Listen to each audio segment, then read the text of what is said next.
Hello and welcome. This is Dr. Suzanne. First of all, I apologize for having sunglasses inside, but the allergies are just too much. My eyes are runny and the light also makes it worse. So I just want to minimize the effect of, the light in my eyes. Okay, and you can even hear my nose. I'm sniffling. My voice is just, Anyway, am I an allergist? Can you imagine?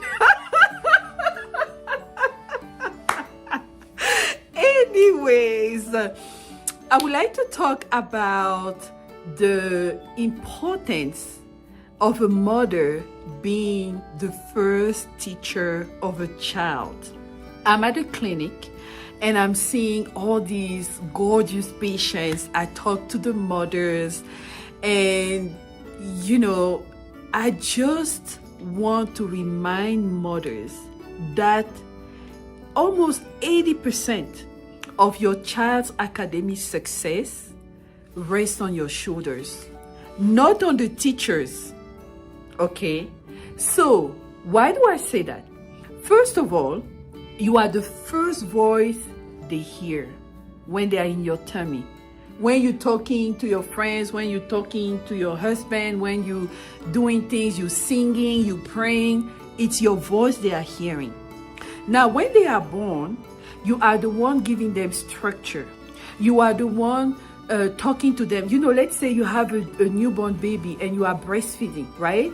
So you're talking to them, you are touching them, you touch their head, right? Like you just massaging them as you breastfeeding.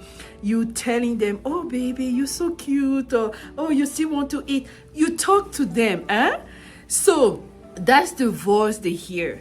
If, for example, you breastfeeding and they bite your nipple, you tell them, no, you're not supposed to do this. You don't bite mommy's nipples. You're changing the diapers.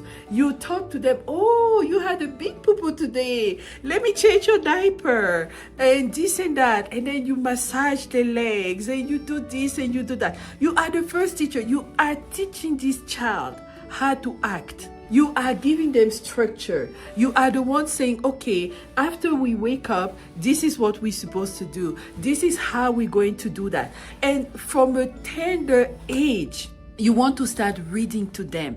What that's going to do is going to give them the love for learning, because you make it so fun. You tell them story and you increase their curiosity. You read a book. Just this morning, I gave a picture book to a child. I give books out to my patients, and I actually teach parents how to read them the books, and I encourage them to change the voice. When the baby is still very tiny, you can use a picture book and just make up stories and change your voice, and they're gonna just be looking at you like, oh my God, mommy is changing her voice, like, oh, look at this, oh my God, what did he do? Make it interactive. Ask them questions. When they get to like kindergarten, first grade, read them short stories and ask them, what did you learn? What did the author say? What was the main character? How did they start? How was the middle? How did it end? What did you learn? And then what I used to do, I used to have my children make a summary of what they learned and tell it to one of their siblings. And they were, rating each other. And then they started reading each other's books. They started discussing about what they learned, what they liked.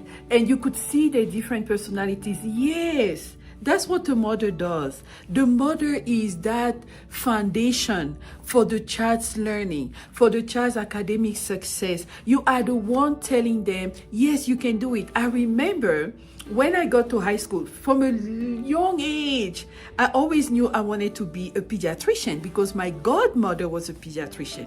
But once I got to high school, guess what? My friends started telling me, why do you want to be a medical doctor? It's too long, oh. Why do you want to do that? Girls don't have to work so hard. You are pretty. Just go marry a guy who is going to take care of you. You don't need to go to medical school. You know what? little by little, I started believing those lies. When it was time for me to do my med school application, I didn't want to do that anymore. I was just trying to block everything. My parents were doing paperwork to send me to Europe to study, and I was just hiding my notes. I was hiding all kinds of paperwork. Then one day my mom called me and she asked me, "Why are you doing this?"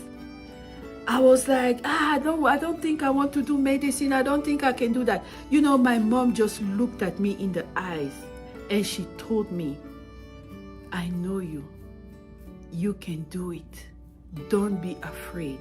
You're going to be a wonderful medical doctor. I trust in you. And I'm going to support you. I'm going to pay for your studies. You will not have to worry about..." You know what? This simple conversation with my mother did something in my heart. And I made the decision to make her proud. Oh Lord. And I did. So mothers, you have so much power. You have so much weight in the lives of your children. Don't give up on them. Don't get discouraged. Talk to them, encourage them, guide them. Sometimes as I pray, I receive insights about the schools my children have to go to. And sometimes it appears to be so much out of reach.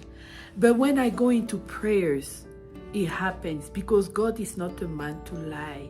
He keeps his words. He is faithful. So I'm here to encourage you, okay, mothers? Never give up on your children. Encourage them. Even when you notice that they are not quite doing what you want them to do, don't give up. Talk to them. Give them structures. Take them to those extracurricular activities.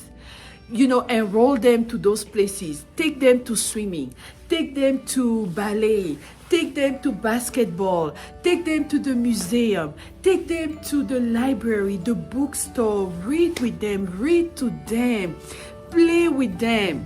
Yes, you are the first teacher. You are the first mentor. You are the first role model. You are the first pastor. You are the first everything.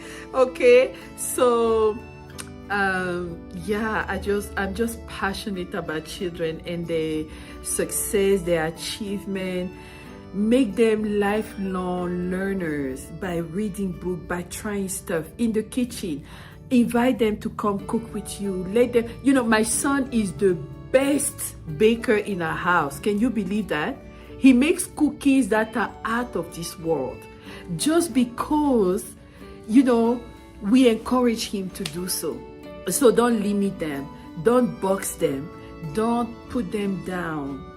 Lift them up. Because when they go out there, they face a lot of challenges. So when they come to you, be the peace.